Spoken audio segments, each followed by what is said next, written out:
फिर मैंने ये गैर कानूनी तरीका आदत सी बनने लगी। फिर तो पहले दिन में होती थी, फिर तो रात में भी होती थी। सो तो कॉल चला के सो, वीडियो कॉल सामने फ़ोन धर के फिर सोती थी मैं। अरे भागो, पबजी छोड़ो, चलो हमें पुलिस पकड़ने आ रही है। प्रेशर कर मुझसे शादी कर ले, अब कुछ भी हो जाए, मैं ना रह पाऊँ इनके बगैर। फिर हमने वहीं शादी कर ली। शुरू में 2 दिन तो बहुत टॉर्चर करा। को प्यार हुआ, आप हिंदुस्तान आ गई, लेकिन जेल आपको जाना पड़ा, तो वो कैसा रास्ता रहा कि आपको उम्मीद थी कि आपको जेल भी जाना पड़ेगा? नहीं जाना चाहती वापस, मैं मर जाऊंगी, गाड़ी से कूद जाऊंगी, कुछ भी करूंगी, मैं वापस नहीं जाऊंगी। नमस्कार दोस्तों, आप सभी का स्वागत है इंडियन डिबेट शो में। तो आज की इस वीडियो में हम सब जानने वाले हैं सीमा के वो सारे के सारे रहस्य जो कि उसने अपनी जहन के अंदर छिपा रखे कि कैसे वो वहां पाकिस्तान से अपने इंडिया में आई, 20 रास्ते में उसने कैसे नेपाल के बॉर्डर से इंडिया में एंट्री की, क्या उसके राज है, क्या वो एक पाकिस्तानी रो एजेंट है जो कि इंडिया में जासूसी करने के लिए आए, उसके क्या क्या मकसद है, उसके बच्चे क्या करेंगे, उनका क्या फ्यूचर होने वाला है आगे, और क्या इंडियन सरकार उनके ऊपर एक्शन लेने वाली है, सारी की सारी उसकी जर्नी आज की इस वीडियो में हम जानने वाले हैं। तो वीडियो काफी अच्छी होने वाली, वीडियो को एंड तक जरूर से देख लेना। अगर आप हमारे चैनल पे पहली बार आए तो चैनल को सब्सक्राइब करना। पाकिस्तान से आई सीमा हमारे साथ है, सचिन आप देख सकते हैं, वो सीमा के साथ बैठे हुए हैं। जेल से इनको बेल मिल चुकी है और अब ये अपने घर पहुंच चुकी है, सचिन के घर पहुंच चुकी है अपने चारों बच्चों के साथ। सीमा से बात करते हैं सबसे पहले। सीमा, सबसे पहले आपका पूरा नाम क्या है? मेरा सीमा गुलाम हैदर पूरा नाम है, और अब यहाँ सीमा सचिन होगा अनकरीब बहुत जल्द। तो आप पाकिस्तान में कहाँ की रहने वाली थी? मैं कराची की, मेरा गांव सिंध में है, कराची भी सिंध में है, मेरा गांव तो दूर है, पर अब जो मैं रहती थी तब 6-7 साल से मैं कराची में रह रही हूँ, 8 साल से कराची में रह रही हूँ। सचिन से किस तरीके से आपकी मुलाकात हुई, कैसे ये पूरा इश्क जो है वो परवान चढ़ा, इसके बारे में आप जरा डिटेल में बताइए। हमारी पबजी में ही हुई मुलाकात। फर्स्ट टाइम तो हम साथ में गेम खेलते थे वहीं में, अचानक एक बार अचानक से आ जाते हैं, कहीं सऊदी का भी होता है, इंडिया के, पाकिस्तान के, सब मिलके ही खेलते हैं, 4-4 लोग खेलते हैं। तो हम ये अचानक से अपने दोस्त के संग खेल रहे थे, तो ये 2 आ गए हमारे साथ। तो उसे पबजी खेलते खेलते तकरीबन 2 महीने तक तो पबजी खेलते रहे। फिर नंबर दिए एक दूसरे को, फिर एक दूसरे को अपनी कंट्री दिखाते थे, ये मुझे अपनी दिखाते थे, मैं इनको अपनी दिखाती थी। कोई बारात जाए, कुछ भी हो जाए, ये मुसलमान हैं, ये हिंदू हैं, ये दिखाए, मैं भी उनको मुसलमान वहाँ के हिंदू दिखाती थी। तो ऐसे ऐसे हमारी वीडियो कॉल चलती थी एक दूसरे अपनी सिटी, मतलब इंटरेस्ट इस तरह बढ़ा कि ये इंडिया का है, मैं पाकिस्तान का, मैं भारत वाले से बात कर रही हूँ, ये बड़ी खुशी होती थी मुझे वहाँ पे। तो इनकी मतलब शहर देख के कि भाई सेम सेम है, तो अच्छा सा लगता था।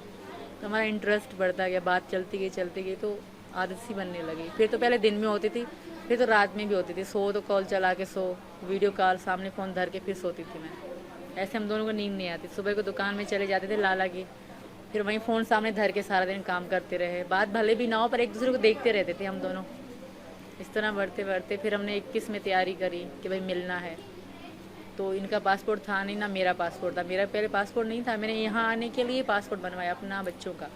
पहला पासपोर्ट मेरा खारिज हो गया, वो सीमा नाम था उसमें, खाली कंप्लीट नाम मेरा नहीं लिखा गया, तो उसमें मेरा वीज़ा न लगा नेपाल का। फिर दोबारा मैंने पासपोर्ट बनवाया सीमा गुलाम हैदर के नाम से, उसमें मेरा वीज़ा लग गया। फिर ये मतलब इनका पासपोर्ट नहीं था, इन्होंने काफ़ी बार पैसे भी दिए पासपोर्ट वालों को, उन्होंने बना के ना दिए। 100 कागज़ बताते ये ले आओ, ये ले आओ, ये ले आओ, तो समय पे समय लगता जा रहा था। तो मैंने कहा तुम आ जाओ। फिर नेपाल का पता पड़ा ना कि नेपाल में इंडियन मतलब ऐसे आ सकते हैं बगैर वीज़ा, तो मैंने कहा तुम नेपाल आ जाओ, हम वहीं मिलेंगे।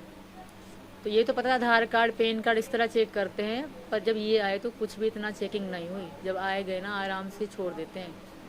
तो फिर हमारा तब से हमारे दिमाग में बैठे कि हम दोबारा भी यहीं से आएंगे हमेशा के लिए इंडिया। तब से बैठी, तब हमने शादी भी करी थी 13 मार्च को। फिर 17 मार्च में रिटर्न चली गई वापस, बच्चे वहीं मेरी चाची के पास थे। तो दोबारा अब मैं आई 10 मई को वहीं से निकले, 13 को इंडिया पहुँच गए 3 दिन के अंदर। तो सीधा आपने इंडिया का जो वीज़ा है वो पाकिस्तान से क्यों नहीं लिया? बहुत ट्राई करा सर, वो मिला ही नहीं। ऐसा नहीं कि मैंने शुरू से सोचा कि मैं लीगली जाऊंगी ना, मैंने पहले इंडिया के वीज़े के लिए अप्लाई करा, इंडियन एम्बेसी ने वीज़ा दिया ही नहीं।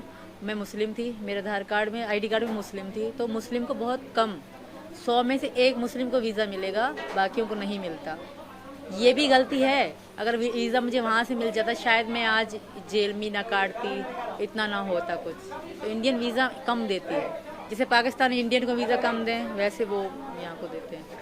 शायद इतनी फ्रेंडशिप नहीं है, इस कारण वीज़ा नहीं मिला मुझे इंडिया का। फिर मैंने ये गैर कानूनी तरीका मतलब करा। पबजी खेलने की बहुत शौकीन रही हैं आप। बहुत ज़्यादा। अब भी जिस दिन हम पकड़े गए, एक दिन पहले मैं पबजी खेल रही थी, ये गए भागो पबजी छोड़ो, चलो हमें पुलिस पकड़ने आ रही है। तो आप दोनों की पहली मुलाकात जो हुई वो नेपाल में हुई पहली बार। पहली बार हम 7 दिन साथ रहे थे, शादी भी हमने करी थी वहाँ पे। शादी आप लोगों ने कर ली थी। तो आपके 4 बच्चे हैं पहले, तो आपके जो पहले पति हैं वो अभी कहाँ पे हैं? अभी वो सऊदी अरब में, अभी भी उन्होंने जो रिकॉर्डिंग बता रहे वो सऊदी अरब में है। उनसे मेरा कोई वास्ता नहीं, वो बकवास कर रहे हैं वैसे ही। कि ऐसा थोड़ी है, इंडियन गवर्नमेंट पागल थोड़ी है कि ये कह देंगे वापस। मैं भी चिल्ला चिल्ला के कह रही हूँ, मैं इंसान नहीं हूँ, मैं यहाँ तुम्हारे देश में हूँ, तो मेरी भी सुनना चाहिए उनको कि वो मेरी नहीं है ना। हमारे पहले तो वो किसी से भी, किसी मुल्ला से, किसी से भी पता कर लें जो मुस्लिम में है कि 6 महीने पति पत्नी अगर रिलेशन में ना रहें, क्या डिवोर्स हो जाती है खुद से। अगर वो ना करे तो अलग बात है, वो हो जाती है। तो वो मेरे पति नहीं है। वो कितना भी खुद को चिल्ला चिल्ला के कहे ना, वो मुझे मतलब फंसाने की कोशिश कर रहे हैं, पर मैं फंसूंगी नहीं। वो उसकी सब सपोर्ट करेंगे, मानती हूँ, पर मेरी भी यहाँ के सपोर्ट करेंगे। जब मैं जेल में थी ना, वहाँ जेल के मुस्लिम भी मुझे बहुत चिढ़ा रहे थे कि तुम्हें शर्म नहीं आई, धर्म छोड़ते। वहाँ कैदी थी, वो भी औरतें। तो मैंने वहाँ पे बड़े जेलर थे, उनको कह दिया, मैंने कहा मुझे इंडिया के मुसलमानों से कोई उम्मीद नहीं, अब जो करेंगे मेरे लिए हिंदू करेंगे, क्योंकि मैं इस धर्म में आ चुकी हूँ। वो टोकती थी मुझे वहाँ की मुस्लिम जो कैदी थी औरतें कि धर्म छोड़ दिया, ये छोड़ दिया, ईमान से भटक गई हो, इस तरह की बहुत मतलब बातें। फिर मैं पुलिस वाली थी, रीमा और शिवानी दीदी, वो बहुत अच्छी थी, तो उनको मैंने कंप्लेन करी, तो उन्होंने डांट दिया मेरे को कि क्यों कह रहे, कहते जब हिंदू लड़की मुस्लिम से करे तो वो राइट है, अगर मैंने करी तो वो रॉन्ग कैसे हो गया। मैं अपनी मर्जी से कर रही हूँ, मैं बच्ची नहीं हूँ, 27 साल की हूँ। जब नेपाल में आपकी पहली मुलाकात थी तो बच्चों को आप पाकिस्तान ही छोड़ के आई थी? तो पाकिस्तान छोड़ आई थी मैं। तो जब मुलाकात हुई आपकी नेपाल में, आप लोगों ने शादी कर ली, उसके बाद क्या अगला डिसीजन था? क्या आप लोगों ने तैयारी की, कैसे हिंदुस्तान आगे आना है, इसके लिए आप लोगों ने क्या किया? पहले तो हम मिले इस कारण कि हमने सिर्फ फ़ोन पे एक दूसरे को देखा था। ये कहता है मैं ऐसा हूँ, ऐसा, मैं कहती मैं ऐसी वैसे कि मिलें एक दूसरे को। अगर हम ऐसा हो ना कि हमसे पसंद भी ना आए, और मैं हमेशा अगर डिसीजन करके घर बार बेच के आ जाऊँ और हम एक दूसरे को पसंद भी ना आए, कुछ ऐसा वैसा हो जाए, 4 दिन की चांदनी हो शायद, तो हमने मिलने का डिसीजन लिया। बच्चे मैंने वहीं छोड़ी चाची के पास, उनको कहा मैं लाहौर जा रही हूँ घूमने भी 7 दिनों के, क्योंकि लाहौर का रास्ता 2 दिनों का है।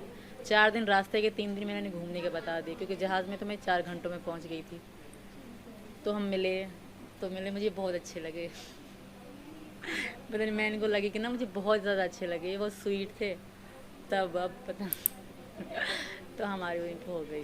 तो उसके बाद क्या हुआ फिर? आप लोगों ने कैसे इंडिया कैसे पहुंचे? फिर मैं वापस चली गई, शादी वादी हमने करी। मैंने इनको प्रेशर कर, मुझसे शादी कर ले, अब कुछ भी हो जाए मैं ना रह पाऊँ इनके बगैर। फिर हमने वहीं शादी कर ली। शादी करने के बाद हम साथ रहे। जब मैं आई तो ये भी रोई थोड़ा, मैं भी बहुत रोई। फिर हम अलग हो गए, मजबूरी थी, बच्चे पीछे अकेले हैं। तो मैं 2 बार इनको कहा भी कि मैं नहीं जा रही, बस इनको बच्चे मेरी बहन संभाल लेगी। तो इन्होंने कहा नहीं, वापस जाओ, तुम्हारे छोटे बच्चे हैं, वो तुम्हारा इंतज़ार कर रहे होंगे। छोटी मुन्नी मेरी बहुत छोटी है, तो मुझे इन्होंने ये वापस भेजा। मैं तब भी वापस नहीं, मुझे रोना सा आ रहा था कि मैं सचिन से दूर जा रही हूँ, पता नहीं दोबारा वीज़ा लगे कि ना लगे, आऊँ कि ना। क्योंकि हमारे जो एयरपोर्ट पे बहुत घटिया लोग रहते हैं, जो हमारे एयरपोर्ट के हैं ना सिक्योरिटी वाले, बहुत घटिया है। सब पहले पैसे मांगेंगे, डायरेक्ट आपसे पैसे मांगेंगे कि रिश्वत दो और फिर जाओ। अलग खड़ा कर दिया मुझे पहले भी। मैं रोती रही कि सचिन वहाँ पहुँच गया नेपाल और मुझे ये जाने नहीं दे रहे, तो ज़बरदस्ती। तब तो मैंने इनको पैसे ना, मुझे पता ना था कि रिश्वत मांग रहे हैं, तब तो मैं चली गई, रो रही थी, तो मुझे उनको तरस आ गया, मुझे छोड़ दिया। दूसरी बात तो मुझे अलग ही खड़ा कर दिया उन लोगों ने, अलग खड़ा कर दिया मुझसे। मतलब 300 साथ थे आपके? हाँ, दूसरी बात $300 थे, $150 मुझे सभा नाम था उसका। लास्ट चेकिंग में यहाँ कहते रेड लाइन पर क्या वो लगा देंगे, यहाँ तो तुम्हें पेमेंट करना होगा, फ़ी पासपोर्ट 10,000 रुपये रिश्वत मांग रही थी। फिर उन्होंने मुझसे कागज़ में ही डलवा के मतलब $150 लिया। बाकी मुझे पता $150 $300 थे टोटल मेरे पे, वो भारत से पहले ख़त्म हो गए। 6 लाख की तो टिकट आई खाली हमारी। और जो मैं कागज़ बनवाती थी ना, वो भी 10,000 की चीज़ 20,000 में बन रही थी, क्योंकि मैं अर्जेंट बनवा रही थी, मुझे आना था यहाँ। तो अभी बच्चों को लेकर दोबारा आप वापस नेपाल पहुंचे? हाँ। तो सचिन नेपाल वहाँ पहले पहुंच चुके थे? नहीं, दोबारा ये ना, इनको लाला ने छुट्टी ना दी, लाला इनके ने, जो इनकी लाला इन्होंने छुट्टी ना दी, तो ये यहीं पर रहे। यहाँ पे एक चारपाइयाँ, खाने पीने का सामान, ये सब लेते रहे यहाँ पे ना। जैसे मैं वहाँ से निकली ना, तो ये ले रहे थे, और मैंने मना कर दिया जो होगा पहले इन्होंने कहा, गाड़ी वाले से हमने बात करी थी, कि गाड़ी वाले ने कहा हाँ मैं तुम्हें बॉर्डर क्रॉस करा दूंगा, कोई दिक्कत नहीं है। इन्होंने कहा मेरी पत्नी है वहाँ पे, उसका आधार कार्ड खो गया है, तो कह रहे मैं क्रॉस करा दूंगा, कोई दिक्कत नहीं, गाड़ी वाले ने कहा। फिर जब मुझे सबने कहा ना कि यहाँ से बस जा रही है, वो बहुत अच्छी बस है, तुम आराम से चली जाओगे, बच्चे छोटे हैं, तो उन्होंने उस वैन ने मुझे वहीं पे बस स्टॉप पे ही छोड़ा, पोखरा में। तो मैंने उस वहीं से बस पकड़ ली 15,000 नेपाली में। फिर वहाँ से आप कैसे दिल्ली यहाँ तक कैसे पहुँचे ग्रेटर नोएडा तक? सुबह 6 बजे हम बस से वहाँ रात को वहीं लेट गए, हम लोग सो गए। फिर सुबह 6 बजे मैं वहीं से निकली, 13 की तकरीबन 1-2 बजे यहाँ पहुँचे। ये रास्ते में मेरे लिए खड़े हुए थे गाड़ी पे, जो गाड़ी वाला है ना उसके नंबर से हमारी बात हो रही थी कि मैं तुम कहाँ हो, मैं यहाँ हूँ, तुम यहाँ हो, ये बात हो रही थी हमारी। मेरा तो सिम ही नहीं था इंडियन, मेरा फ़ोन तो बंद ही हो गया, मतलब काम का ही नहीं था। तो फिर कहाँ मुलाकात हुई आपके यहाँ पर? यहाँ कोई मोड़ है इनका, मुझे इनका नाम पता नहीं कौन सा है। जेवर टूल टैक्स से आगे फरीदा कट है, वहाँ पर यमुना एक्सप्रेस वे पर बोल दिया था मैंने गाड़ी वालों को कि यहाँ उतरना है। मैं भी वहीं खड़ा हो गया था तो वहीं उतर रहा। तो वहाँ आपके फिर आप चारों बच्चे लेकर यहाँ पर आ गए। उतरी, फिर ये गाड़ी लेके यहाँ आए। फिर हमने रूम तो ले रखा था पहले से इन्होंने, हम रूम पे गए, बैठे, रिलैक्स हुआ, खाना वाना खाया। 2-1.5 महीना हम बहुत आराम से रह रहे थे, बहुत कोई ऐसी बात नहीं थी, अच्छे से रह रहे थे। बच्चों के काम पे जाते आते, खाना बनाती थी मैं इनके लिए। तो अचानक से जब जुलाई आ रही थी ना, तो बच्चों के स्कूल खुल रहे हैं, तो सब मुझे वहीं के जो मालिक मकान है वो भी कहते थे बालकों को स्कूल बिठा दे। मैंने कहा यार तुम किसी से बात करो, तुम्हारे ठाकुर में बहुत ठाकुर हैं, किसी से बात करके देखो। तो उन्होंने किसी से बात करी, तो उन्होंने कहा ठीक है मैं वकील का कर देता हूँ। उनका दोस्त था, अच्छा सा दोस्त था वकील उनका। उन वकील ने इनको बुलाया पहले, फिर मुझे इन्होंने कहा तुम तैयार हो जाओ। मैं लाल साड़ी पहन के दुल्हन जैसे तैयार हो गई, हमारी कोर्ट मैरिज हो रही है। तो उसने हमें फंसवा दिया वकील ने, हमें कहीं से अरेस्ट वरेस्ट नहीं करा गया, क्योंकि मैं घर में बैठी होती थी। हमें सिंपल लेडी जैसे रहते हैं इंडियन में वैसे ही रह रही थी, कभी साड़ी कभी क्या पहने। तो उस वकील ने हमें फंसवा दिया। और पुलिस को कैसे पता लगा कि आप आई हैं? फिर पुलिस पहली वकील ने बताया, उस वकील ने इन्फॉर्मेशन पुलिस। कचहरी गए थे। तो फिर पुलिस ने क्या पूछा आपसे? जब पुलिस आपके पास आई तो पुलिस ने क्या पूछा आपसे? पहले शुरू में 2 दिन तो बहुत टॉर्चर करा, मतलब थोड़ा सा सख्ती तो उनकी बनती थी। जब उनको थोड़ा कंफर्म होने लगा ना कि मैं झूठ नहीं कह रही, जो भी कह रही हूँ, जो भी जगह बता रही हूँ सच बता रही हूँ, फिर बहुत अच्छे रहे, फिर फ्रेंडली रहने लगे। एक थे, मैं नाम नहीं बोलूँगी, एक ऑफिसर थे, मुस्लिम ही थे, बहुत मारा इनको, बहुत ही ज़्यादा, जितने हद से ज़्यादा कहते हैं ना, मुझे भी मारा, इनको भी मारा, गाली गलौच भी करा। ओनली वन, एक ही ऑफिसर ने, बाकी सब ने बहुत रिस्पेक्ट दी। बहुत जैसे पाकिस्तानी में थी तो बहुत अच्छे से मुझसे बात करना, बच्चों का ध्यान रखना, हमें साथ बिठाते थे, बहुत रिस्पेक्ट की हमारी। लेकिन फिर जब आप सचिन से आपको प्यार हुआ, आप हिंदुस्तान आ गई, लेकिन जेल आपको जाना पड़ा, तो वो कैसा रास्ता रहा? कि आपको उम्मीद थी कि आपको जेल भी जाना पड़ेगा? नहीं, मुझे ये उम्मीद नहीं थी कि मैं भारत की जेल में बैठूंगी। वहाँ मैं ये सोचा करती थी क्या सोचती थी और क्या हो गया, पर ये शायद अच्छा हुआ, ऐसा हुआ शायद आगे डर के रहने से अच्छा था कि ये हो गया। अब बस यही रिक्वेस्ट है कि आगे अच्छा हो जाए, बस हमारी मैरिड हो जाए। लेकिन आपके पास अभी भी भारत की सिटीजन नागरिकता नहीं है, तो इसके लिए अब आप क्या करेंगे? क्या ही आपको डिपोर्ट कर दें, वापस पाकिस्तान भेज दें, तब आप क्या करोगे? इतना अनर्थ थोड़ी करेगा भारत, इतनी रिक्वेस्ट कर रही हूँ, इनकी पत्नी हूँ, हिंदू धर्म में हूँ, मैं से ऐसा मत करें। और आप सबसे भी रिक्वेस्ट है कि मेरी हेल्प करें, मैं नहीं जाना चाहती वापस, मैं मर जाऊँगी, गाड़ी से कूद जाऊँगी, कुछ भी करूँगी, मैं वापस नहीं जाऊँगी। हिंदुस्तान अच्छा लगा आपको? बहुत, यहाँ के लोग, यहाँ के रीत, यहाँ का हर चीज़ बहुत अच्छी है, यहाँ का खाना सब बहुत बढ़िया है। तो सीमा वापस पाकिस्तान नहीं जाना चाहती हैं। सचिन भी हमारे साथ हैं। सचिन, मुलाकात का तो बता दिया हमें सीमा ने कि कैसे आप लोगों की मुलाकात हुई, पबजी आप लोग खेलते थे उसके बाद हुई, लेकिन जब सीमा यहाँ पर पहुँची तो आपको जेल भी जाना पड़ा। किस तरीके का वो आपका पूरा तजुर्बा रहा जब पुलिस ने आपको बुलाया, पूछताछ की, आपसे मारपीट की? सर वही जो पढ़े लिखे होते हैं तो वो तो थोड़ा बहुत सर तो शक समझते ही हैं कि वहाँ से आई है पाकिस्तान से, एक वैसा देश है वो पाकिस्तान के नाम से हर कोई भी ऐसा ही समझता है कि कोई ना कोई होगी ये एजेंट। तो सर कोई बात नहीं है, वो जो हमारे अंदर सच बात थी वो तो वो ही रहती। अब वो जो बात अगर वैसी होती तो वो अब तक निकल चुकी होती। तो सर ऐसी कुछ बात नहीं थी, बस हम दोनों का प्यार था, इस वजह से ये यहाँ पर आई। तो शादी कर रहे हैं? शादी तो आप नेपाल में कर चुके हैं एक बार, अब दोबारा शादी? घर वाले तैयार हैं शादी के लिए?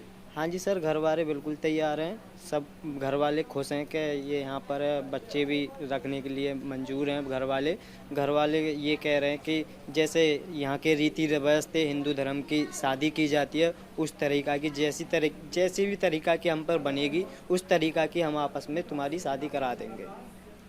तो कब शादी की अपडेट फिक्स हो रही है? अभी कोई पता नहीं है, कल परसों में देखते हैं। गंगा जी नहाने जाते हैं हिंदू। कोर्ट मैरिज हो जाएगी हमारी। ताकि कागजी शादी रहे और मुझे यहाँ से भगाया ना जाए। तो आपको लगता है कि भारत सरकार मान जाएगी कि जो सीमा है वो हिंदुस्तान में ही रहे, आपके साथ रहे?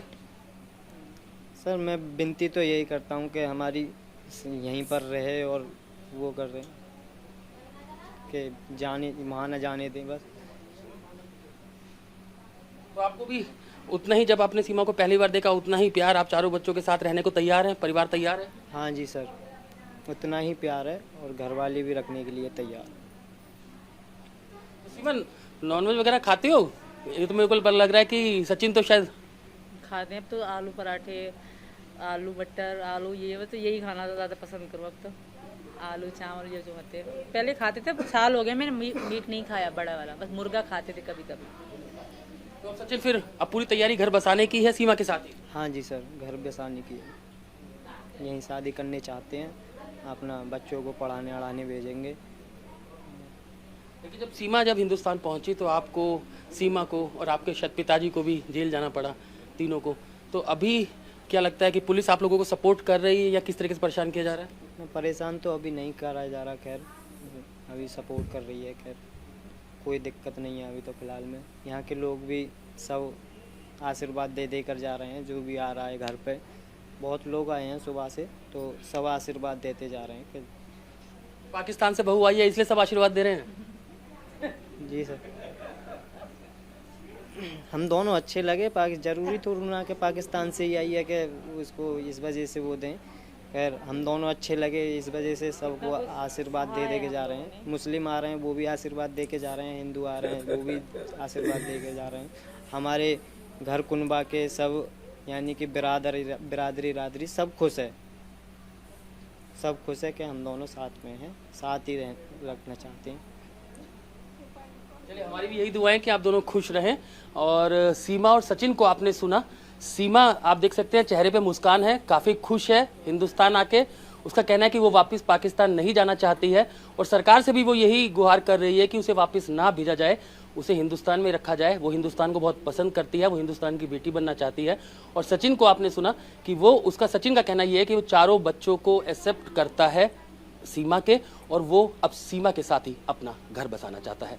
कैमरामैन कुलदीप रावत के साथ अतुल भाटिया, इंडिया टीवी, जेवर। इंडिया टीवी हर वक्त हर जगह डाउनलोड करने के लिए सर्च करें India TV news Google play store या ऐप स्टोर पर। उम्मीद करते हैं कि दोस्तों आप सभी को आज की वीडियो काफ़ी अच्छी लगी होगी। वीडियो में हमें पता चला कि सीमा के बारे में, सीमा कैसे हमारे भारत में आई, कैसे उसने सचिन से प्यार किया, पहली बार कैसे वो मिली, पुलिस का क्या रिएक्शन था, पुलिस ने उसे कैसे पकड़ा, सारी चीज़ें हमने इस वीडियो में जान ली। आई होप आप सभी को आज की वीडियो अच्छी लगी होगी। वीडियो अच्छी लगी तो वीडियो को लाइक और चैनल को सब्सक्राइब जरूर से कर देना। मिलते हैं हमारे नेक्स्ट वीडियो में। जय हिंद, जय भारत।